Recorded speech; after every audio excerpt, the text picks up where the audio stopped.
उत्पत्ति अध्याय 37। यूसुफ के आख्यान का आरंभ।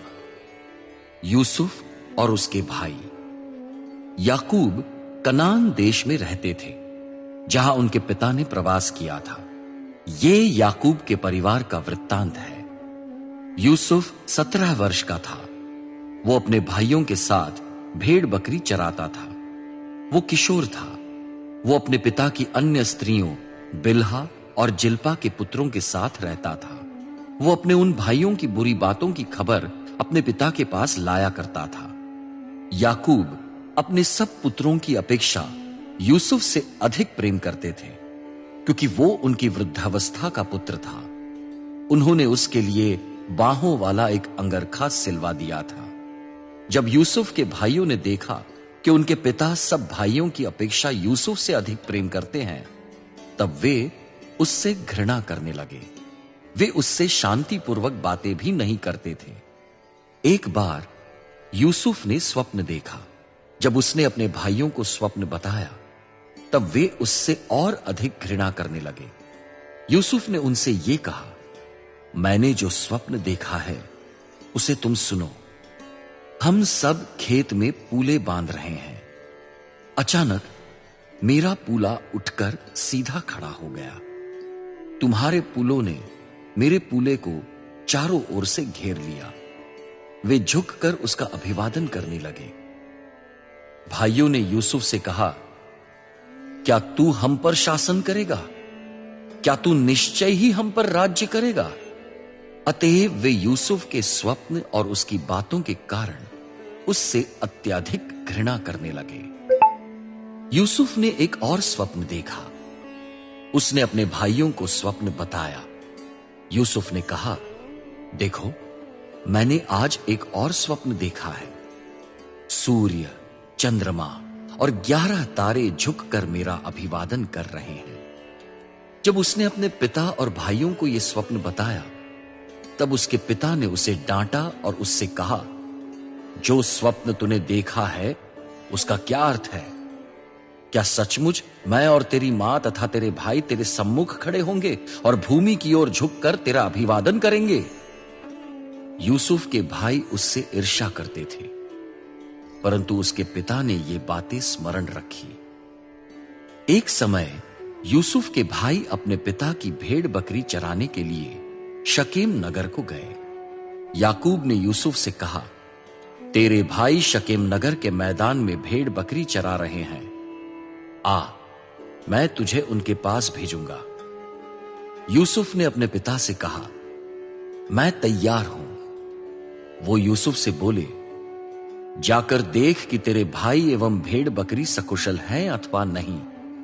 उनका समाचार मेरे पास लाना। याकूब ने उसे हेब्रोन की घाटी से भेज दिया। यूसुफ शकेम नगर में आया।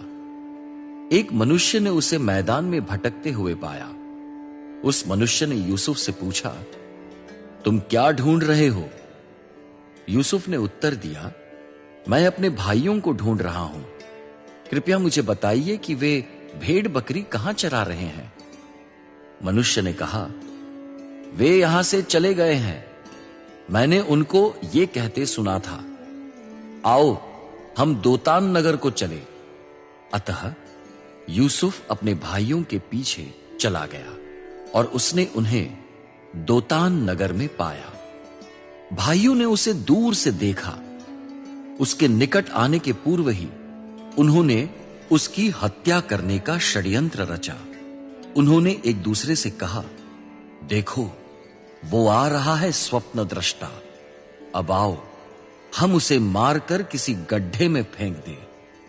हम घर जाकर कह देंगे कि जंगली जानवर ने उसे खा लिया। तब हम देखेंगे कि उसके स्वप्न भविष्य में कैसे पूरे होते हैं। जब रूबेन ने यह सुना, तब उसने यूसुफ को उनके हाथ से मुक्त करने के अभिप्राय से कहा, उसके प्राण मत लो।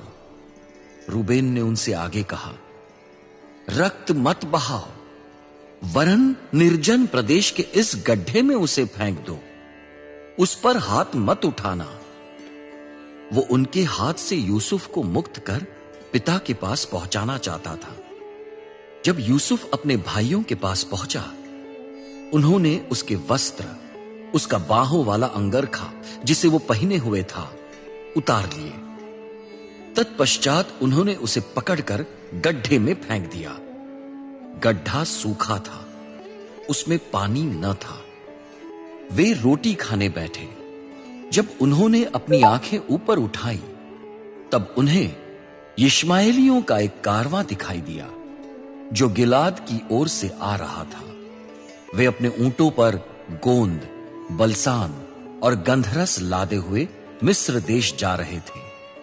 यहूदा ने अपने भाइयों से कहा, यदि हम अपने भाई की हत्या करें और उसका रक्त छिपाएं, तो हमें क्या लाभ होगा? आओ, हम उसे यिश्माएलियों के हाथ बेच दें और अपना हाथ उस पर न उठाएं, क्योंकि वो हमारा भाई है, हमारी ही देह है। उसके भाइयों ने उसकी बात सुनी। उस समय मिद्यानी व्यापारी वहां से निकले। भाइयों ने गड्ढे से यूसुफ को खींचकर बाहर निकाला और उसे चांदी के 20 सिक्कों में यिश्माएलियों के हाथ बेच दिया। वे यूसुफ को मिस्र देश ले गए। जब रूबेन गड्ढे की ओर लौटा और देखा कि यूसुफ गड्ढे में नहीं है, तब उसने अपने वस्त्र फाड़े। रूबेन अपने भाइयों के पास लौटा। वो उनसे बोला, लड़का गड्ढे में नहीं है, अब मैं कहां जाऊं? उन्होंने यूसुफ का अंगरखा लिया और एक बकरा मारकर उसके रक्त में उसे डुबोया। तत्पश्चात उन्होंने बाहों वाले उस अंगरखे को अपने पिता के पास भेजा और कहा, हमने इसे पाया है। देखिए, क्या यह आपके पुत्र का है अथवा नहीं? पिता ने अंगरखे को पहचान लिया। वो बोले, ये तो मेरे पुत्र का अंगरखा है। जंगली पशु ने उसे खा लिया। निसंदेह यूसुफ टुकड़े टुकड़े कर दिया गया। याकूब ने अपने वस्त्र फाड़े।